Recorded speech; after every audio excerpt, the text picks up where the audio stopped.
사제셔도 소제셔나라 장주보도 refuge and 다게 Bodhichitta. 최세기에 선남지 놀라든지 사제로고쇼 야 다 들이대 So today, 차징 as usual, we are having Sungji the Mönlam teaching. 들이대당서 자신의 전실 내대보다 니네 당다 On hand, those 내염디 who 겸배 are 파소 with us in 지금서 exile, 뭐구루 쳇야너지 and secondly, because of the pandemic, people are not able to gather into big groups. So we are doing this teaching on the Mönlam festival, the prayer festival, through webcast.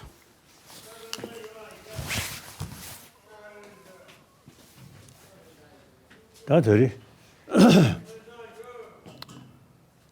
나도 처치가 남겨놓으면 제 그게 야구들이 자 남균용도 사셔야리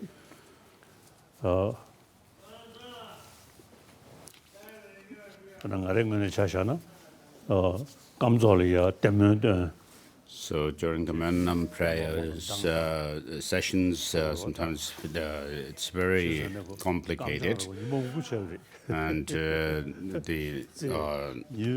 when I led the Mönlam prayers, I had first to prepare myself and train myself in order to be able to lead the afternoon sessions of prayer, which is called Gamtsok. So when before I had to recite my prayer of the Sukhavati, the chant masters had first to do their prayers and rituals, and I feel very nervous. I had felt very nervous. And when I come to reciting the lines which says, when we die and so forth, I would finally see some pigeons flying here and there. Otherwise, I was too nervous that I couldn't see or be aware of what's going on. And I don't remember which Garden Tipa it was. One time, Garden Tipa was all of a sudden called by the 13th Dalai Lama. And he was actually leading the afternoon session of the prayer. And he had to get up, get down from his throne,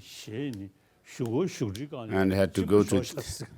And the next person who took over from him was so afraid that it was told by people that he actually made this throne wet. He had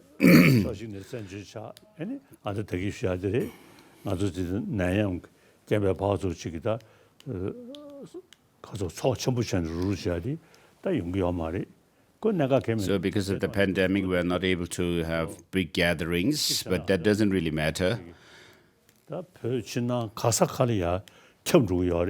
So perhaps this teaching is actually going everywhere, inside and outside Tibet. So when we webcast this teaching, perhaps people inside Tibet are able to have access to this, and there are other people, the Chinese in the mainland China as well, who have faith. So I'm very glad to have this opportunity to give the teaching.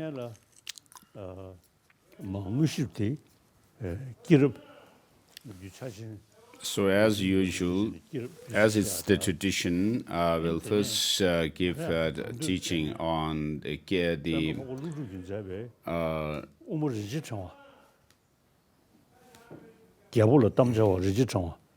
되네 리고 당부디 직던 거 삼찬주 the jataka tales, and then 다 별개적 가서가려 또 고대 as part of this teaching, I thought of also giving teaching on the precious garland by Master Nagarjuna.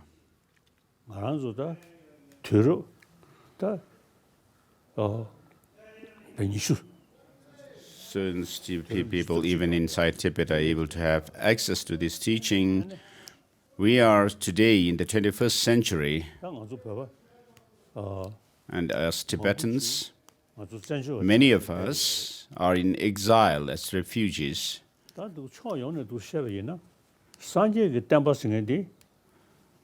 the one hand, with regard to the teaching of the Buddha, which was taught according to the mental dispositions of the disciples, and particularly for those who are of sharp in mind, the teaching is supposed to be preserved through using logic by those with sharp minds. So on the one hand, we may have become exiles, but it has been a blessing in disguise, because the Tibetan tradition, has spread to other parts of the world, and people of other religions as well as scientists are able to take interest in this tradition that we have, and therefore, so I wish to go through the historical account of Tibet. In the 7th century, in the past, during Songtsen Gampo's time, so Songtsen Gampo,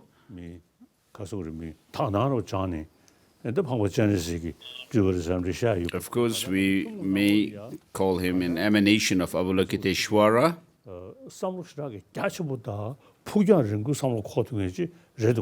So he was someone who was visionary and could think and had far-sightedness.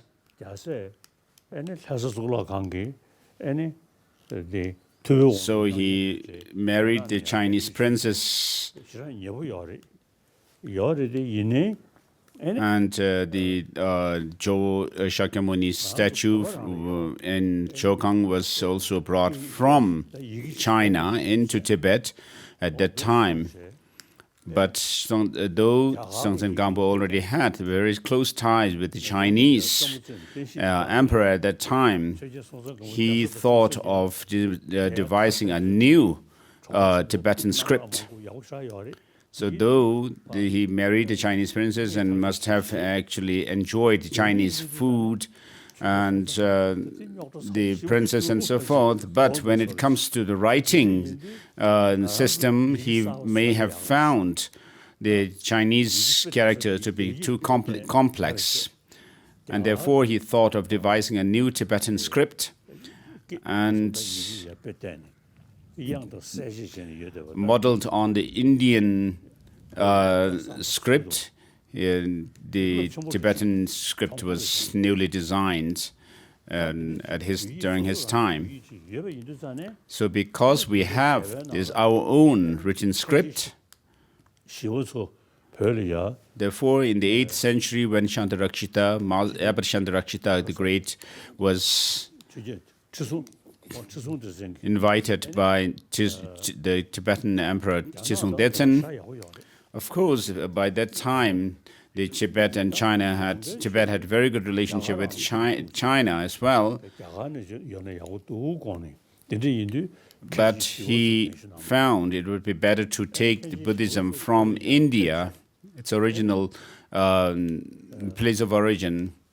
And therefore, Master Abbot Shantarakshita the Great was invited to Tibet, and Shantarakshita had said that Tibetans, you have your own writing system, and therefore, without having to resort to Sanskrit or Pali, in the future, it would be good to translate the teachings into your own language. 거기서 들을 개변 아니야. kenji shiwo. So in the 8th century, that was what Master Shantarakshita had said, and some of my friends have even told me that the Master Great Abbot Shantarakshita himself took interest in learning Tibetan. He also took interest in Tibetan.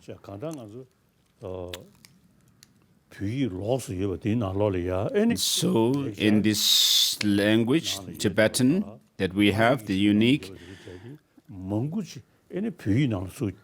we have translations in this language of the Sanskrit and Pali texts. And we have over 300 volumes, 100 volumes of Kanjur, the translated words of the Buddha, and the 200 plus volumes of the translated exegetical treatises. And so, since Songtsen Gampo's time, when the Tibetan letter was devised, and then during Tuzun Dezen's time, many of these Indian literature were translated into Tibetan. And then many Tibetan translators also came to India and studied with Indian classical texts. And because Shantarakshita came from Nalanda, Tibetan students also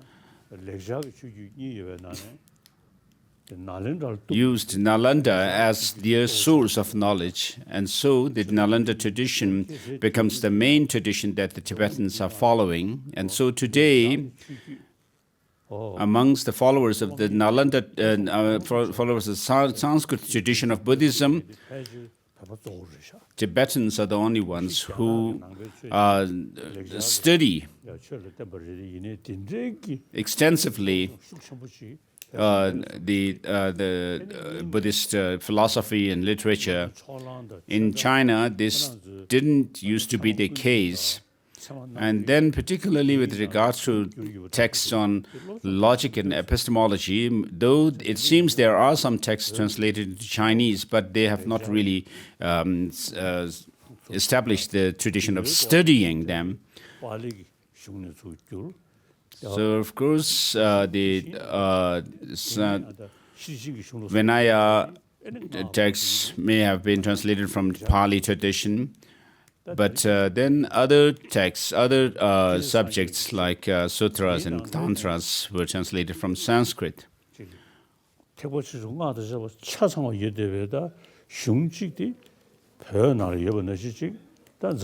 So no other country or place has the same kind of breadth of teaching translated into their language like Tibetan, since we have the complete teaching of the Buddha, including the Tantra, as well as the basic vehicle and the great vehicle traditions. So in the past, there was some kind of a discrimination, or people considered rather uncomfortable when they referred to Mahayana, like Tibetans following Mahayana.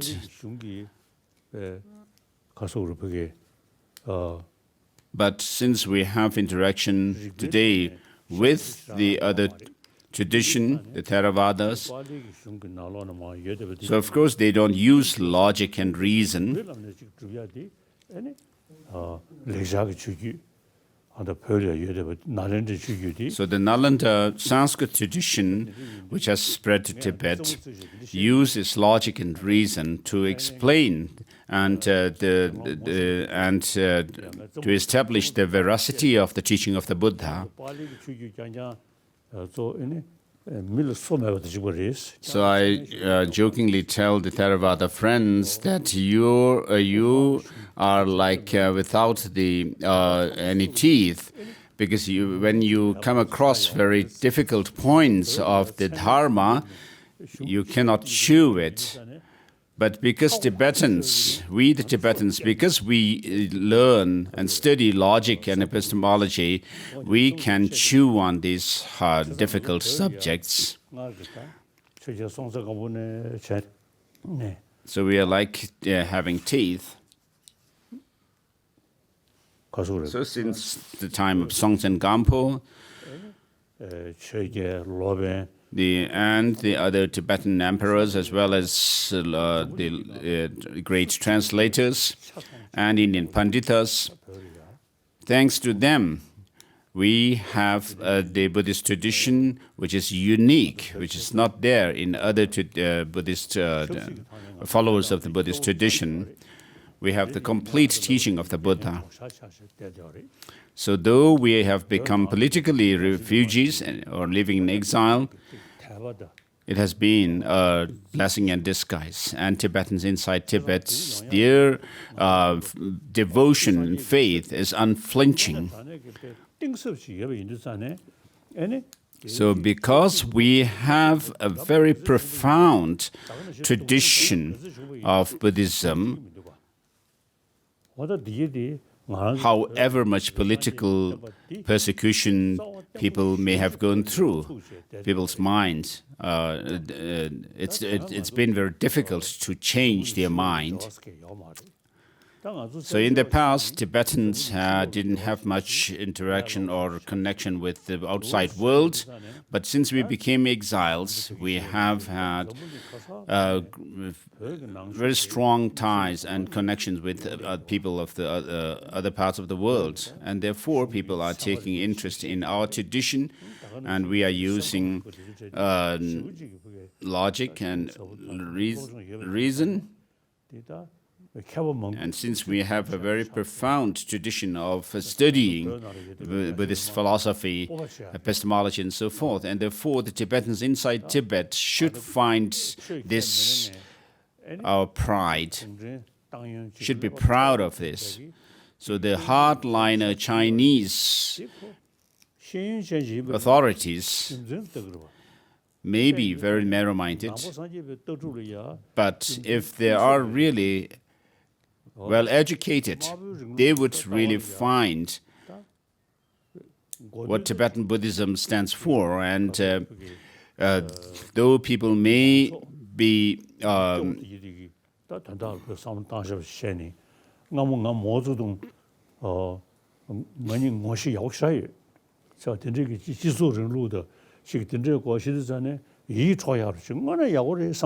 Mao Zedong, when I was able to see Mao Zedong, I had felt felt him admirable, and communism to be very and socialism to be very admirable, because the principle is to look after the general public, but it has declined, so it's no more there. So I had a friend, Shimon Peretz, I think, Israeli Shimon Peretz was my friend. He also won the Nobel Peace Prize. So usually he was very fond of socialism as well. So he was also fond of China too. And during a Nobel Peace Prize winners meeting, other laureates were actually criticizing China, and he was feeling uncomfortable. And after some years, when I met him, I told him, you admire socialism in China, and what is the situation of China now? And he told me that China is no more socialist country, it is the worst kind of capitalism. So during Mao Zedong's times, the were known as the Red Guards, were really devoted to the welfare of the people, the public. And I was quite excited at that time when I was in China, and even told the Mao Zedong or the Chinese that I wanted to join the Chinese Communist Party. Shimon Peretz. So Shimon Peretz, as he said,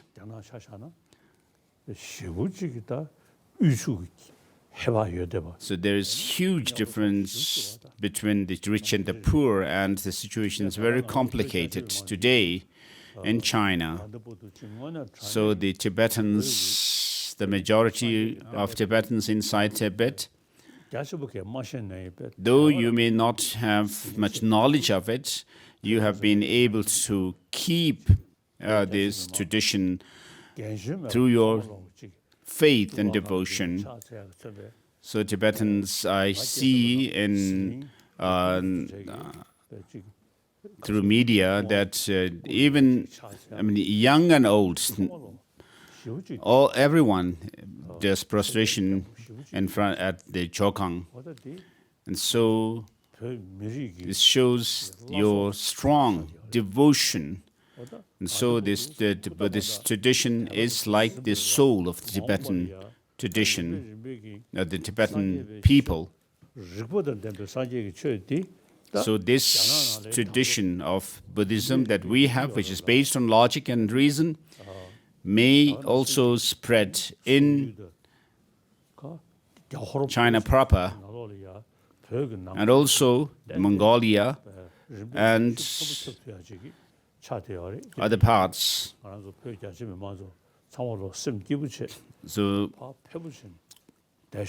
So I would like to ask the Tibetans inside Tibet, the majority of Tibetans, to be at ease. So I wish to send this message to them. So because of their devotion being so firm. So that's what I wish to say. And with regard to the jataka tales,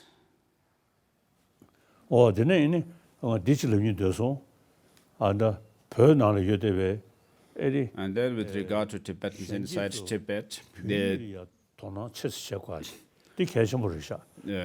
I wish to ask the younger generation to pay more attention to Tibetan, because the Gangyur and Dengyur, the translations of the words of the Buddha and the explanatory treatises, are in our own language. So because these are in our own language, Tibetan, I wish to urge them to pay more attention to Tibetan. So of course, in politics and other subjects, Chinese may be more used more. But with regard to Buddhist philosophy, Buddhist logic and so forth, they are in our language, Tibetan.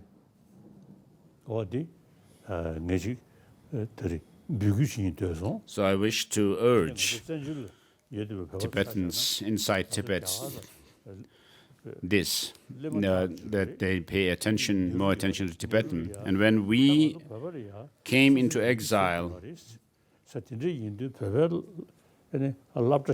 I appealed to Pandit Nehru to have separate schools set up for Tibetan children, because we have our own language.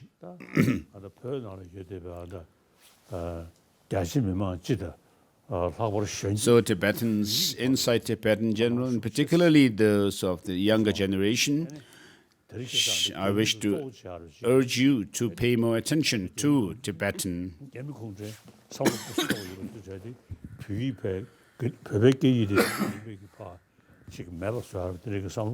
So the hardliner Chinese officials are trying to wipe out Tibetan language. And so I wish to urge the younger generation particularly to pay more attention to Tibetan language itself. So I see on the internet that in Xiling, in China, in schools, there are people of Xiling area in schools they teach Tibetan, which didn't used to exist in the past.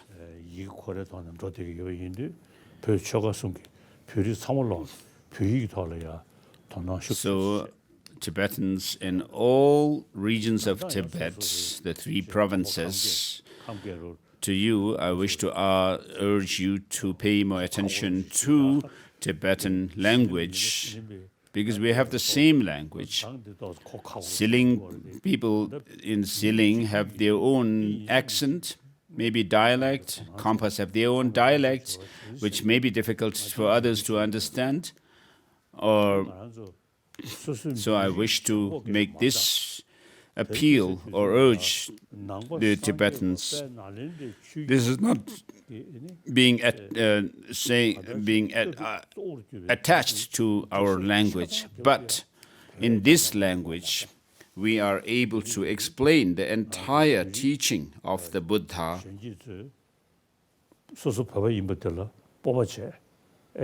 Which comes to us from the Nalanda tradition. And therefore, the Tibetans, as Tibetans, we should be proud of being Tibetans and also pay attention to our language. As I said before, regarding logic and epistemology, the texts like Pramana Vartika Karika by Dhammakirti and so forth,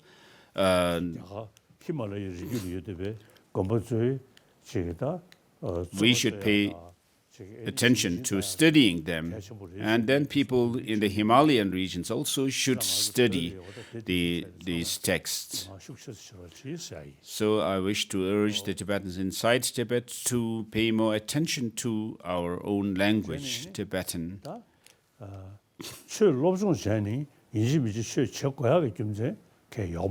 So studying religion doesn't mean that you have to be religious as such, because there are scientists who are my friends. They do study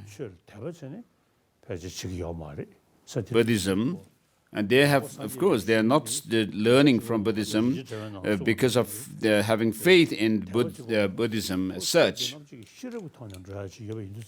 Because Buddhism is not only about faith, but we use logic. And therefore, we can study Buddhism through logic and epistemology in order to understand the teaching. So, studying So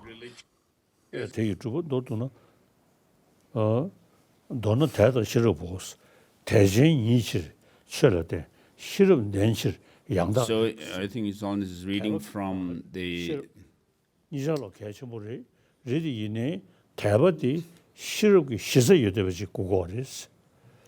So it says that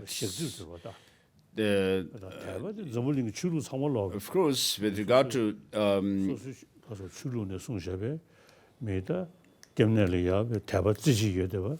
faith, it exists in all religious traditions, whether it's Islam or Christianity or Judaism.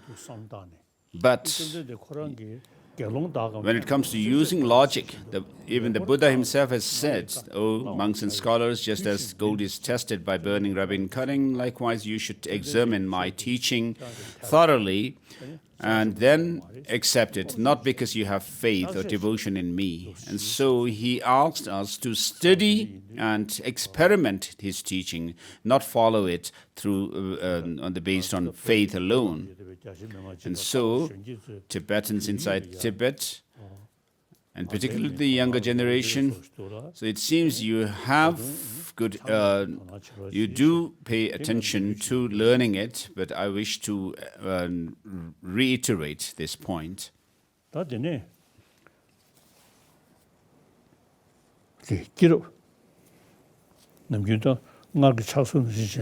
So, as it is the tradition, on this full moon day of the special day of the month of miracles, when the Buddha had discussions with the non-Buddhist teachers and also contest in miracles. So as it is the tradition to read the Jataka Mala. So I wish to read from where we left the previous time.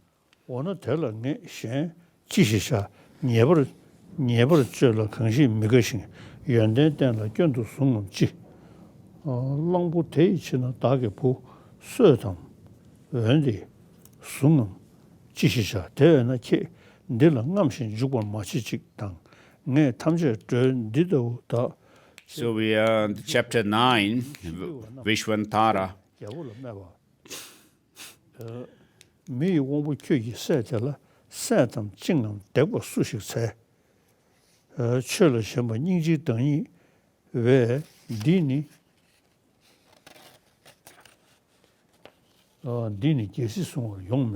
So we are, Nizan is reading at a point where it says the ministers were complaining to the king that the prince, Vishwantara, was not worthy of being the ruler because of giving away his elephants, which belonged to the kingdom, and so forth.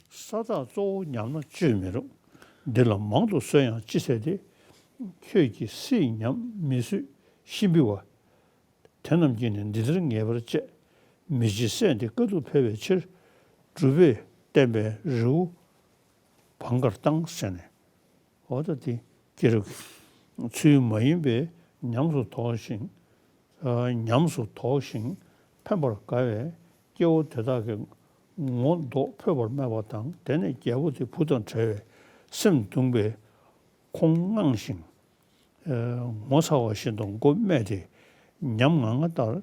So the king, because of having to abandon the expelled his prince, was feeling very dejected and despondent, and then he told the subjects. So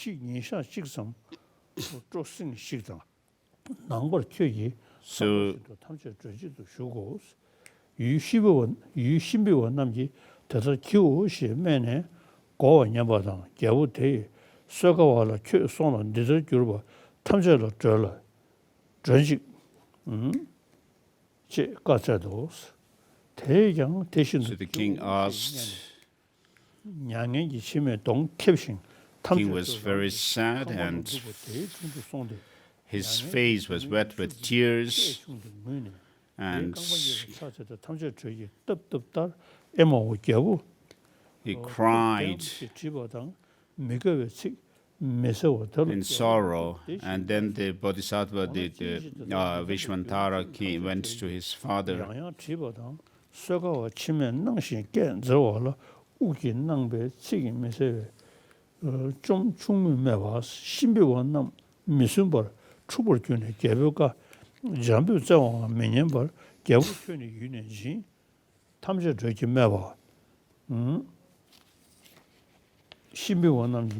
nam chi chi chune nga chu dyuden ge lammeru pangme bala nga mega nyebra cheba ma thona shimbe wonam chi chi chu. So here we are. The Vishwantara was asking why the people of Shibi were not, were disliking me, and so forth. There is chapter 9, and his Holiness wants to stop there. So with regard to Master Shah Nagarjuna, now we are going to the next text.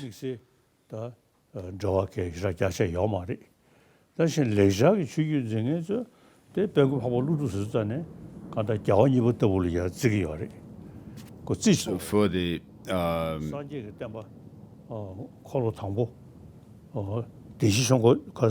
Theravada followers of the Theravada tradition, Master Nagarjuna may not be a significant person, but for the Nalanda tradition, he was a significant person, or he is. So with regard to the teaching of the Buddha, the second turning, during the second turning of the Dharma, the Buddha taught how cessation is achieved, And so he taught the Perfection of Wisdom Sutras.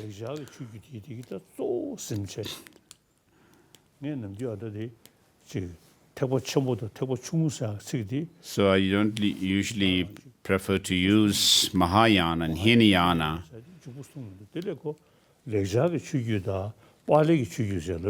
But I find it better to use the terms Sanskrit tradition and Pali traditions of Buddhism. So they are more appropriate. So with regard to the Nalanda, the Sanskrit tradition, in this, Master Nagarjuna was an incredible personality. So it's not that we consider him great because he was prophesied by the Buddha. But if you look at his own writings, read and study them, you will find how great he must have been. So having written the 6 texts on large reasoning, we have the Mula Madhyamaka Karika, refutation of the or objection of arguments, and 60 stanzas of reason, and 70 stanzas of on emptiness, and so forth. And then, with regard to the extensive path aspect, he wrote this Ratnavali, the precious garland. So I thought of teaching this today. I received teaching on this from Sekong Rinpoche. I don't remember who he received it from. So the title in Sanskrit is Raja Parikata Ratnavali.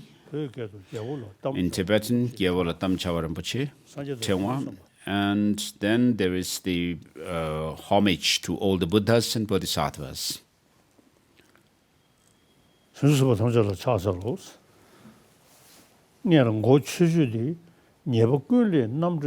here the expression of worship, the first verse is, I bow down to the omniscient, freed from all defects, adorned with all good qualities, the sole friend of all beings. This covers a vast subject.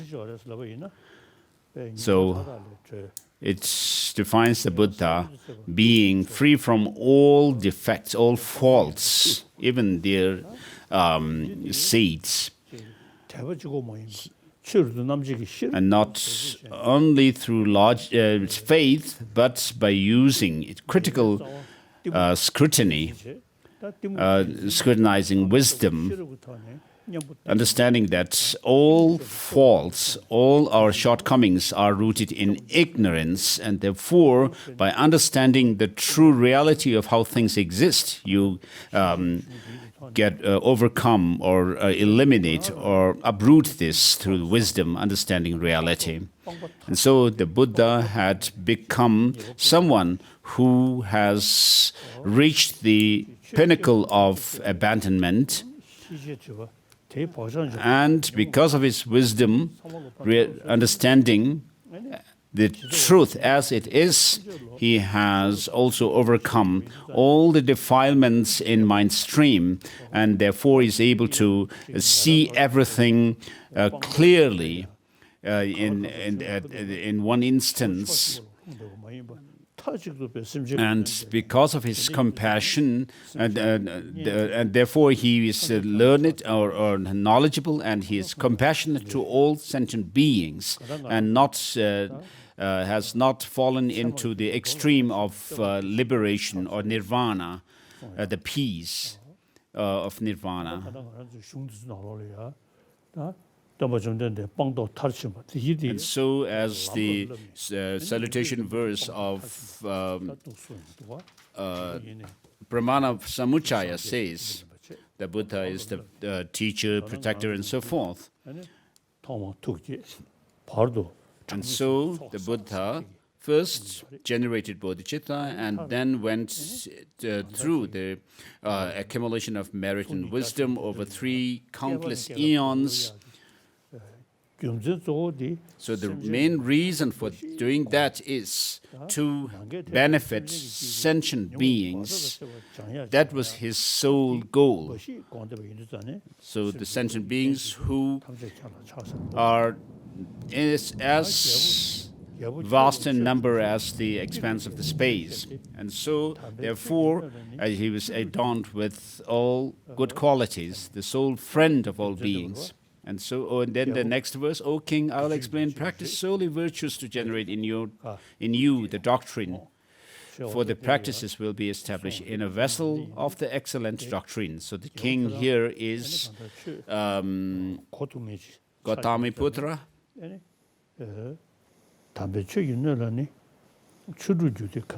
So Master Nagarjuna is referring to him as the vessel for the excellent teaching. So what does this Dharma or the doctrine comprise? In one who first practices high status, definite goodness arises later. For having attained high status, one comes gradually to definite goodness. And so in order to be able to pursue the study of this profound and vast teaching, we need to have a higher rebirth. And therefore it says higher status first. And so having attained this high status, then one goes through the study, reflection, and meditation on the teaching, and thereby attain the definite goodness. High status is considered to be happiness. Definite goodness is liberation. The quintessence of these means is, their means is briefly faith and wisdom. So for the higher rebirth, faith is very important.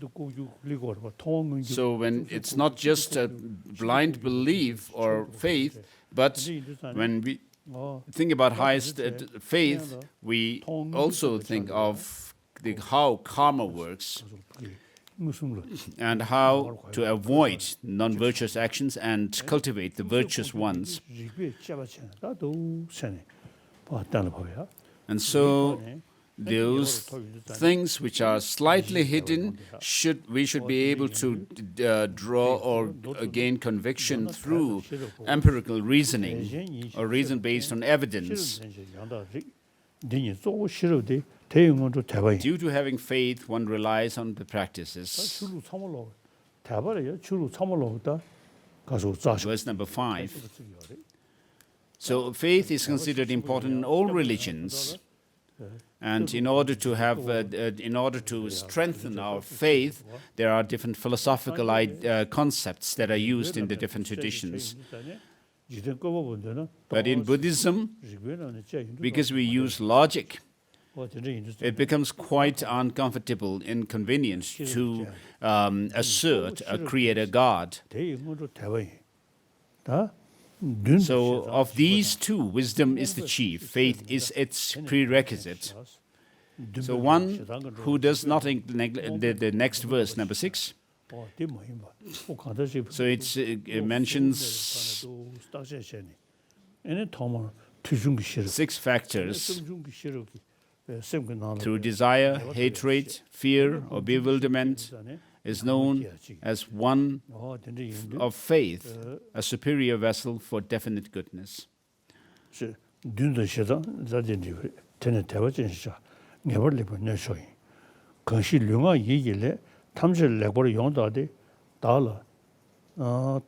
having analyzed, number 7, having analyzed well all deeds of body, speech, and mind, those who realize what benefits self and others, and always perform those, these are wise. And so first you restrain yourself from committing non-virtuous actions, and then you act on the virtuous practices. And so not killing, not stealing, forsaking the mate of others, refraining completely from false, divisive, harsh, and senseless speech, and thoroughly forsaking covetous, 차단 너심 차단 너심 매바와 So, 용보와 through thoroughly forsaking covetousness, harmful intent, and the views of nihilists, these are the 10 gleaming paths of actions. The opposite are dark. So as we say, may I overcome the 3 actions of the non-virtuous actions of the body, 4 of speech, and 3 of mind. And then on top of these 10, abandoning drinking alcohol, a good livelihood, where you don't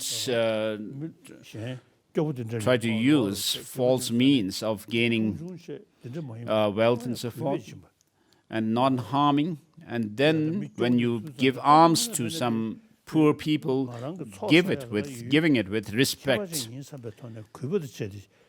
understanding that this actually is a means of accumulating merit for me, and therefore you give with respect.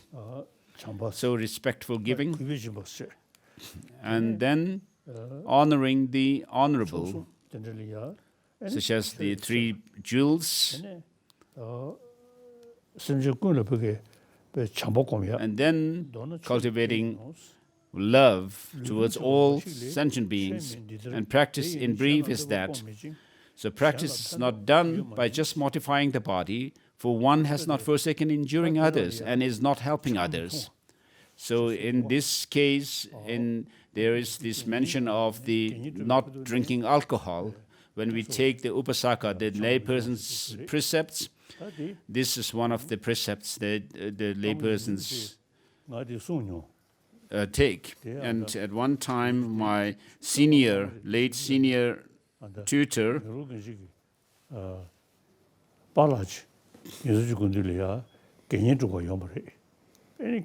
so when he was living in Dharamsala, one time an elderly Tibetan went to him to receive the 5 upasaka vows.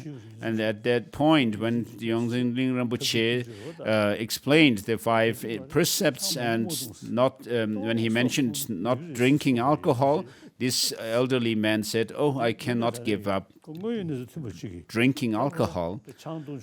And so Yongzin Rinpoche very kindly told him, in that case, he shouldn't drink much, but a little bit. Because if Yongzin Rinpoche had said that, "Oh, that's not going to work," then you cannot receive. That may not have been good. And so, following this example, I also tell people that when people receive these upasaka vows, I also tell them that not to drink too much to the point of becoming inebriated. And so, as Rinpoche had practiced, I also tell people not to drink too much, excessively. Because there are some people who, though may be quite rude generally, but after drinking alcohol, they become rather more sober.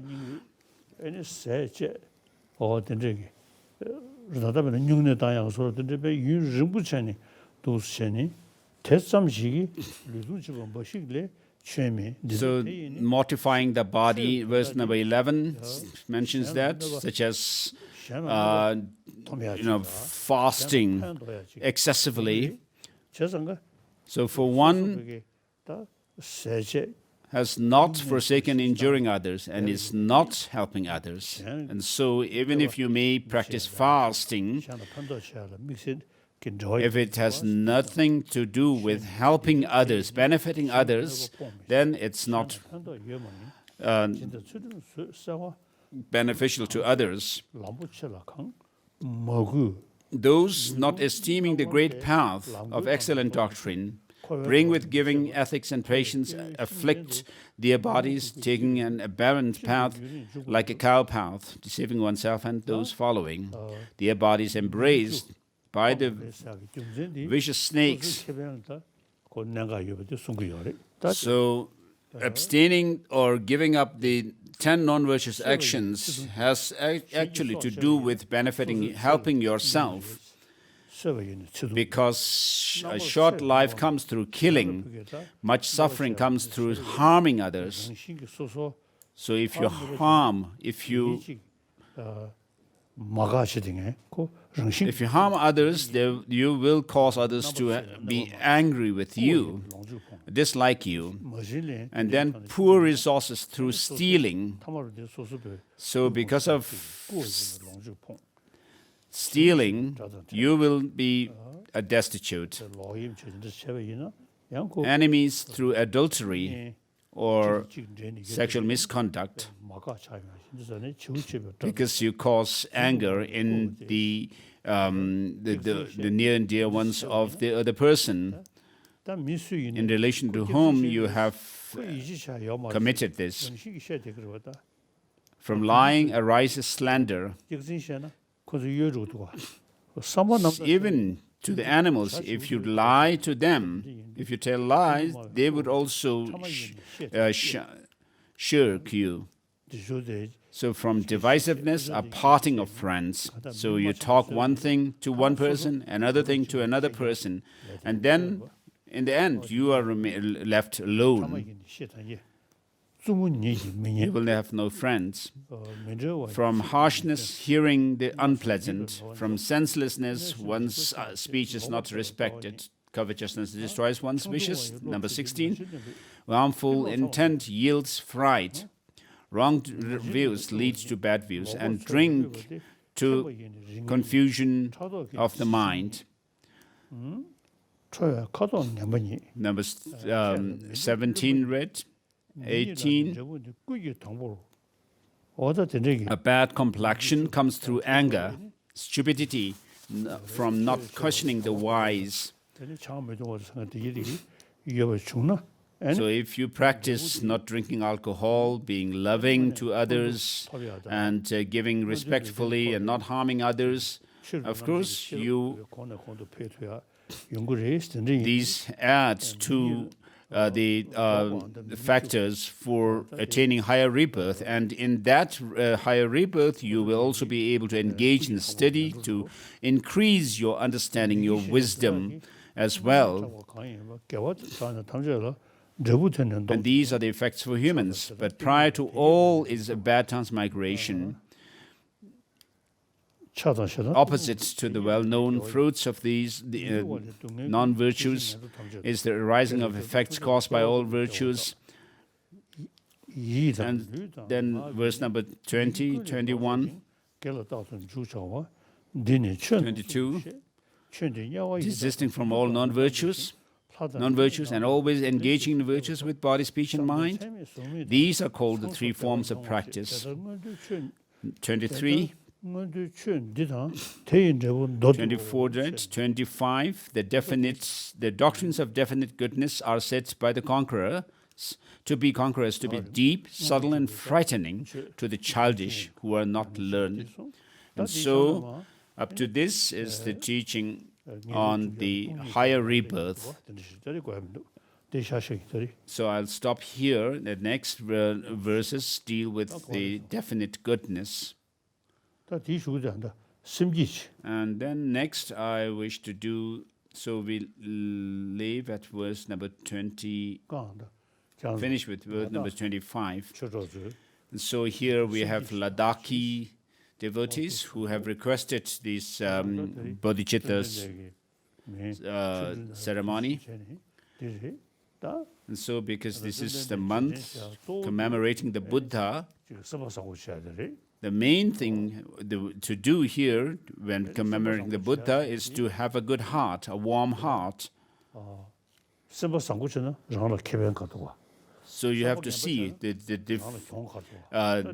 pros and cons of having a good heart to oneself and what is bad about not having a bad intention. So even if you wish to achieve your own goal, you need to cultivate bodhicitta. If you do that, from life after life, you will have a good rebirth, and also you will have good understanding and wisdom. And so bodhicitta helps to fulfill one's own goal life after life. And if you practice altruism, the intention to help others, you will befriend with others, all others, and others also respect you, and you will have more and more people friendly, who are friendly with you, near and dear ones to you as well. So since we are dependent on the community we live in, and therefore, if you show respect and love towards others, you will have more friends. And scientists say that as human beings, we are social beings. So even animals who live in communities, they will not try to separate themselves from their community. And so, since we are dependent on our community, we should be sincere, respectful, and have the intention to be kind to others, and therefore we will be able to live in a good community. And so, even if you wish to be happy, to achieve your own goal, you need to be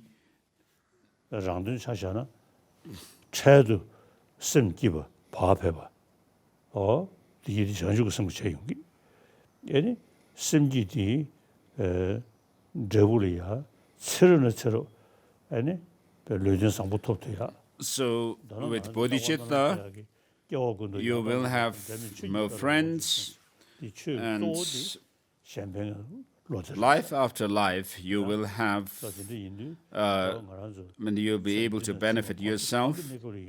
As it says in this text, when we take bodhisattva vows, in order to fulfill the aims of myself and others, I shall develop the spirit of enlightenment.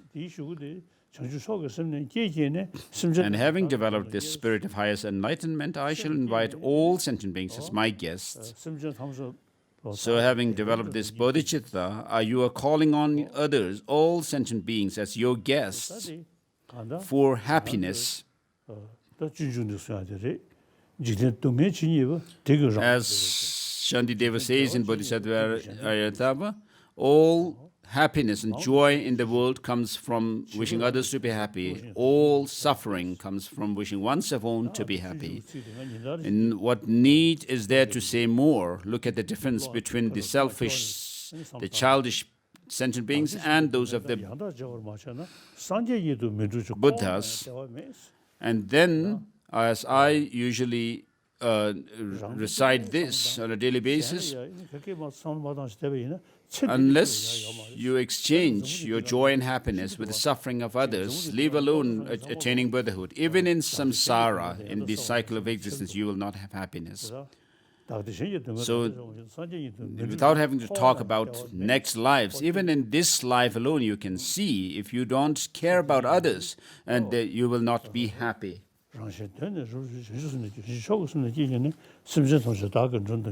So, having developed the spirit of highest enlightenment, I shall invite all sentient beings as my guests.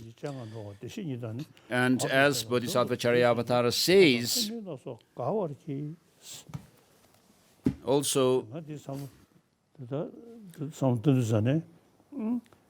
so when I think on this line from Bodhisattva Charyavatara, where it ends by saying gods and demigods and so forth, be joyous.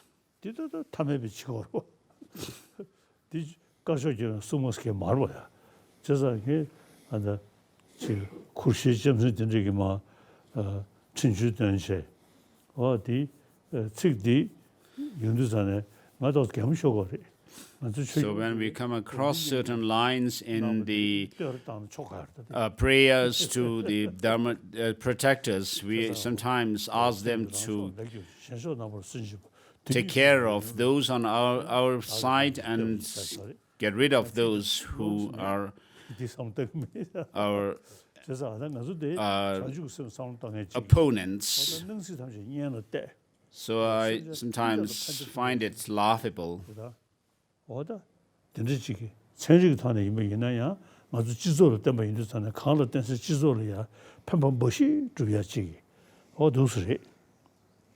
So even scientifically speaking, we need to be altruistic towards all sentient beings. So for the Bodhisattva, Bodhichitta ceremony, imagine the Buddha in front of us in this space, replete with all the major and minor marks.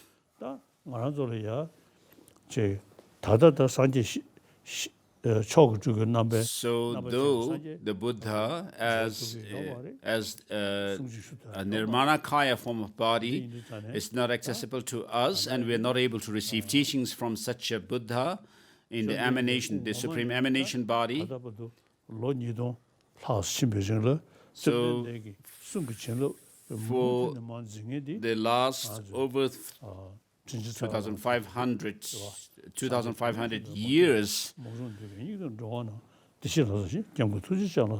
since the Buddha passed away, we have our own gurus, our spiritual masters, whom we rely on, depend on, for understanding the teaching of the Buddha and being able to do the practices and so forth. And also that we have the opportunity to serve them, and they are our examples since the Buddha's time down to our lineage masters.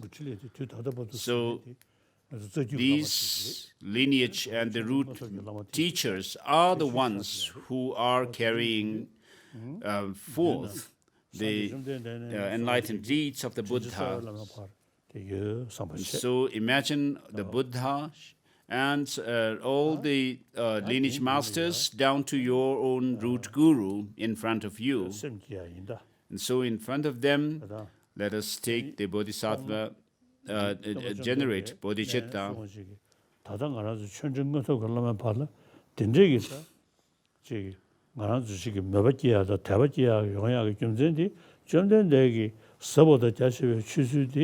So the reason why we are able to have keep our faith in the teaching of the Buddha, though we are not able to see the Buddha himself in person, but because of our lineage and root teachers, we have access to the teaching of the Buddha. And so let's say the seven-limb prayer.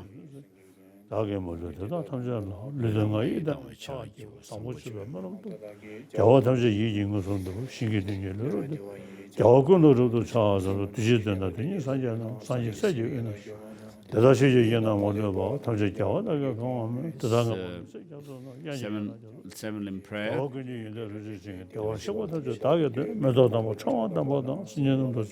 Making offerings, beautiful flowers and regal garlands and so forth. I offer to you, victorious ones, fine dress, fragrant perfumes, sandalwood powder, heaped high as Mount Meru, all wondrous offerings in spectacular array I offer to you, victorious ones, with transcendent offerings, peerless and vast, and so forth. I offer and bow down to all victorious ones.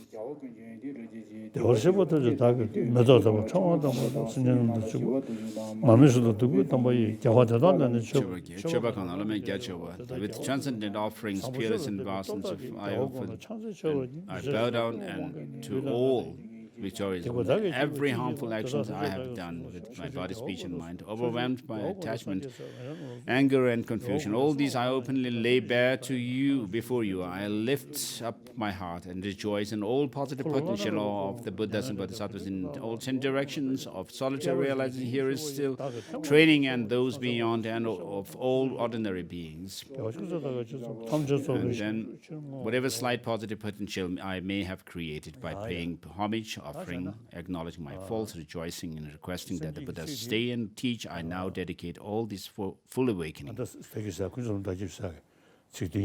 So for this Bodhichitta, we are going to use the text which... So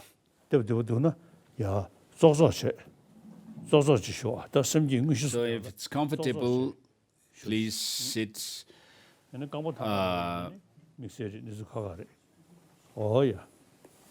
crouch or kneel on your right knee. If you have bad knees or legs, it's an exception.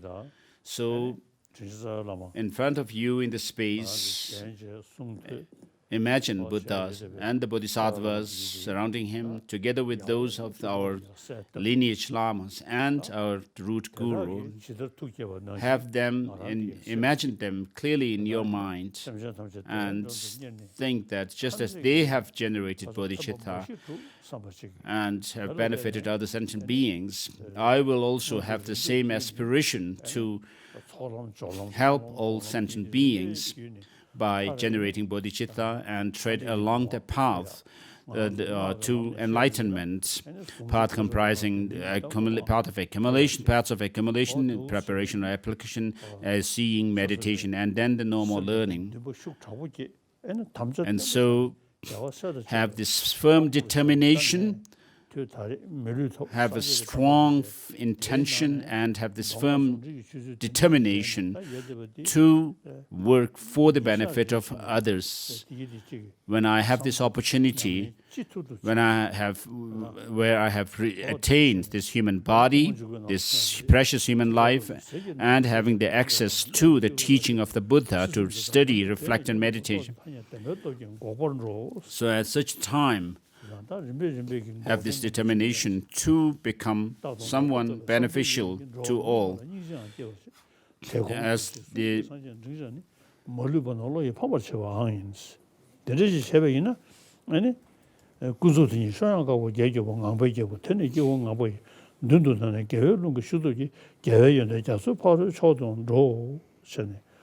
So as Master Chandra Kirti says towards the end of the 6th chapter, where he says, thus illuminated by the rays of wisdom of light, down to the end of that chapter, to verses 24, 224, 22, 25, and 26, let us have this strong determination to become enlightened for the benefit of all citizens. Please repeat these lines. I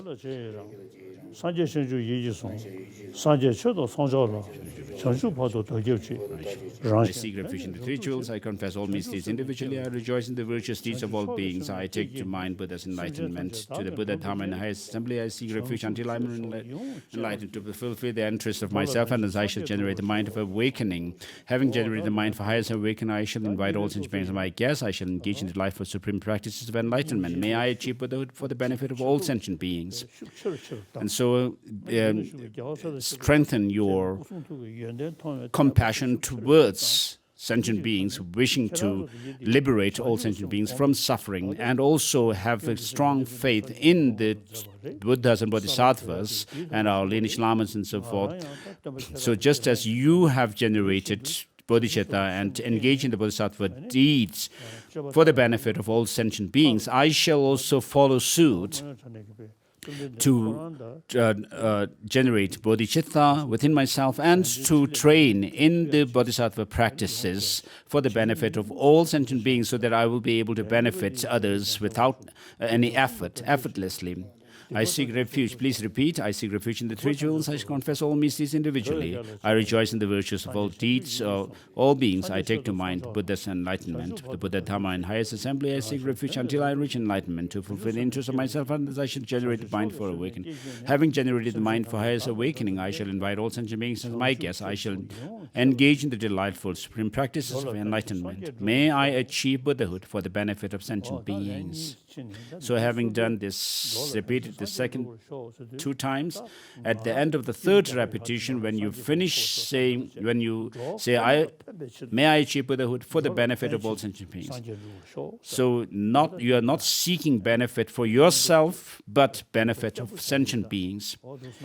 So have this strong pledge, make that strong pledge to benefit sentient beings. I seek refuge in the three jewels. I confess all mysteries individually. I rejoice in the virtuous deeds of all beings. I take to heart Buddha's enlightenment. To the Buddha Dharma and highest assembly, I seek refuge in the until I enlightenment. To fulfill the interests of myself and others, I shall generate the mind for awakening.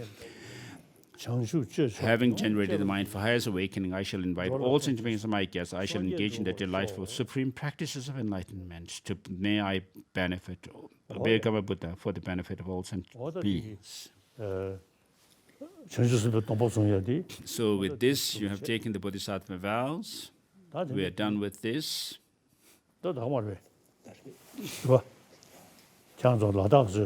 So as the people from Ladakh have requested, I have done this Bodhisattva ceremony. So Bodhichitta is the essence of Dharma. So whenever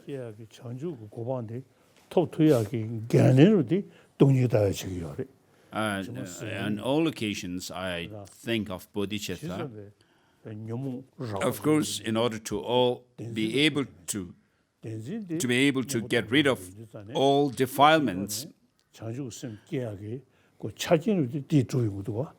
you need the understanding of emptiness, which cuts the root of this clinging to true ignorance, clinging to true existence in things and beings.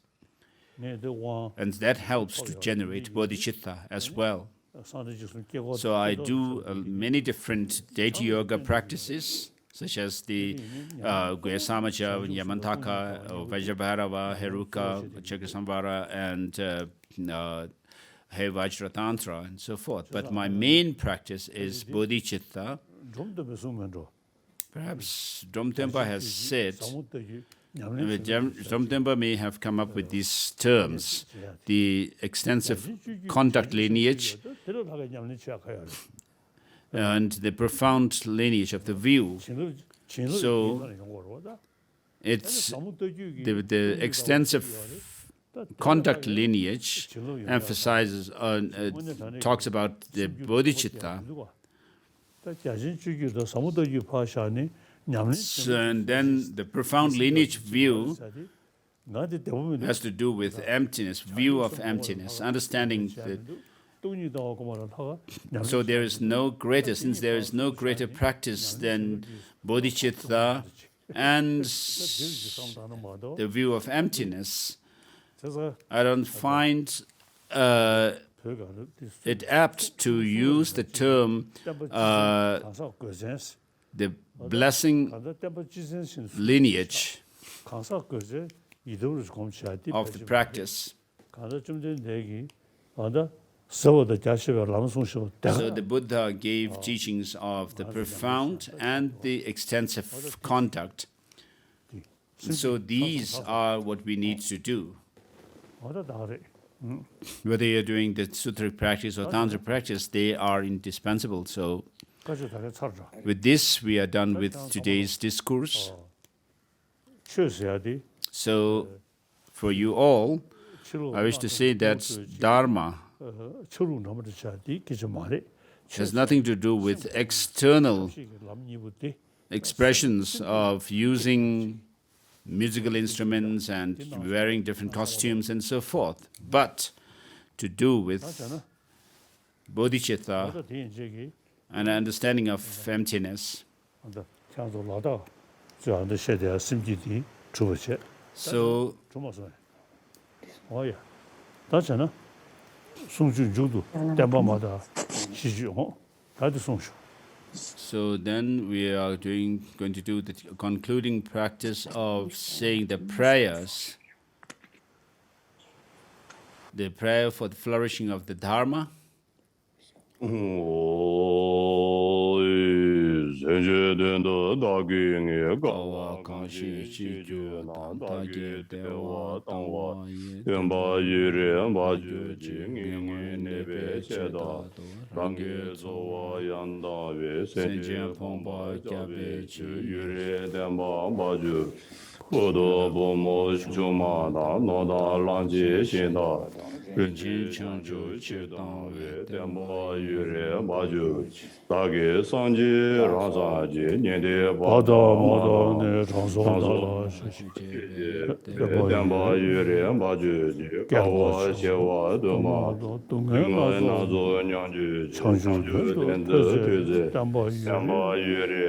So this is called Dharma in Tibetan, prayer for the flourishing of the doctrine.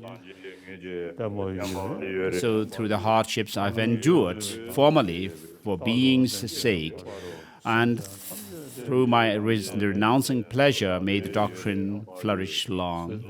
Since I've given my livelihood for the sake of sick people, so protecting needy beings, may the doctrine flourish long.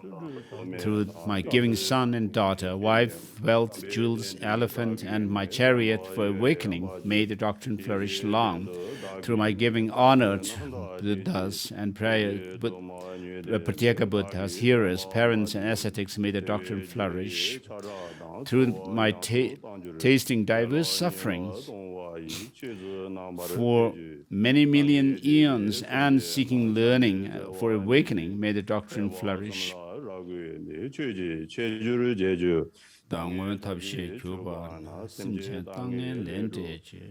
Through my saving beings from wrong views to establish them in right view, once I've method and wisdom, may the Dharma prosper.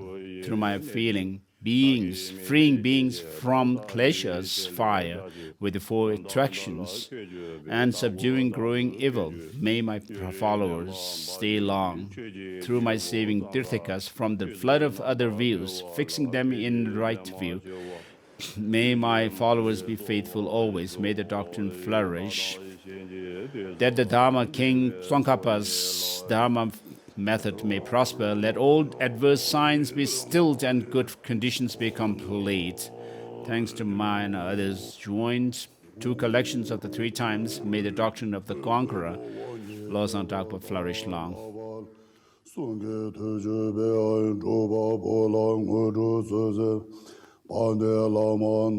then the final auspicious verses relating to the three jewels without so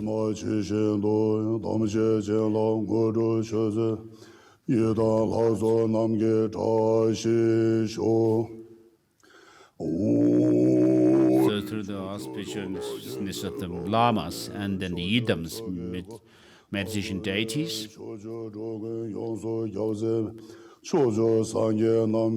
and the blessings through the auspiciousness of the Buddhas of the 10 directions.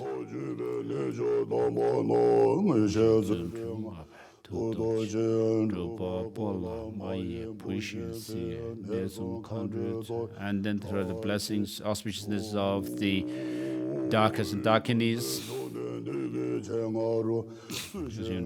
and then through the auspiciousness of the Dharma protectors, may there be auspiciousness for all beings.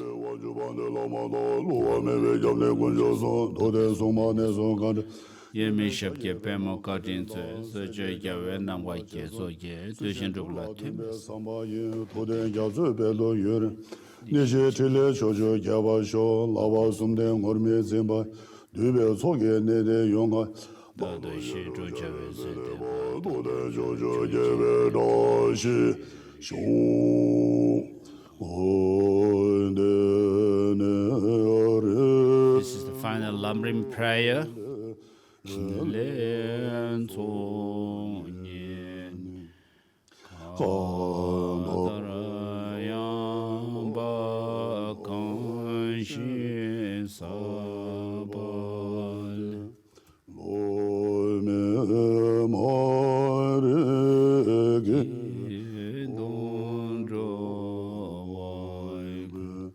Namo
From the two collections, vast space that I have amassed from working with effort at this practice for a great length of time, may I become chief, leading Buddha of all those whose minds wisdom is blinded by ignorance.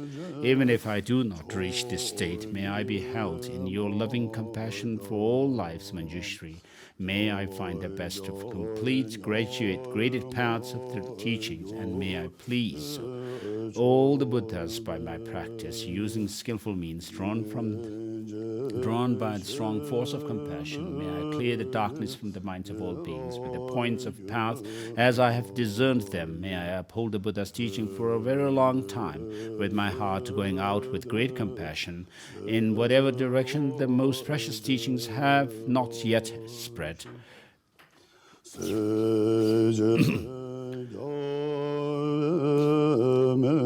Have not yet spread, or once spread have declined. May I reveal this treasure of happiness and aid. May the minds of those who wish for liberation be granted bounteous peace, and the Buddha's deeds be nourished for a long time by even this graded path of enlightenment completed due to the wondrous virtuous conduct of the Buddhas and their children.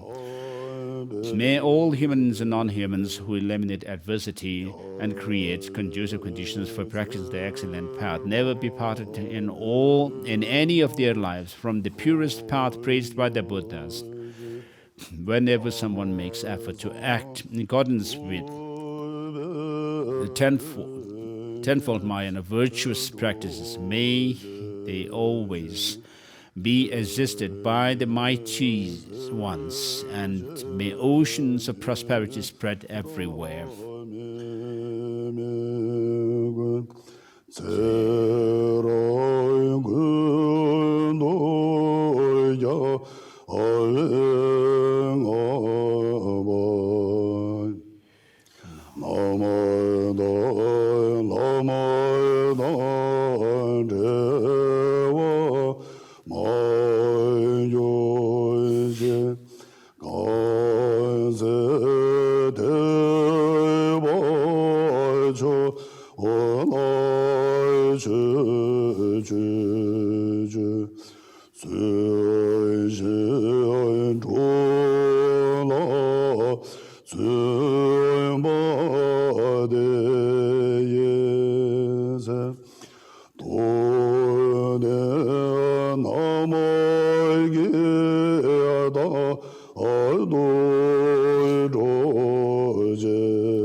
Traverse of Master Tsongkhapa.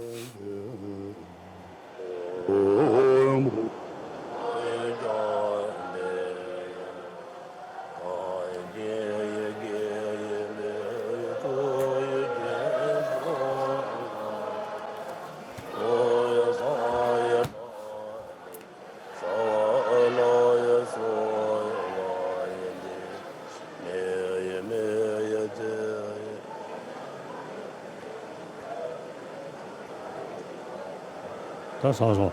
부산은 어?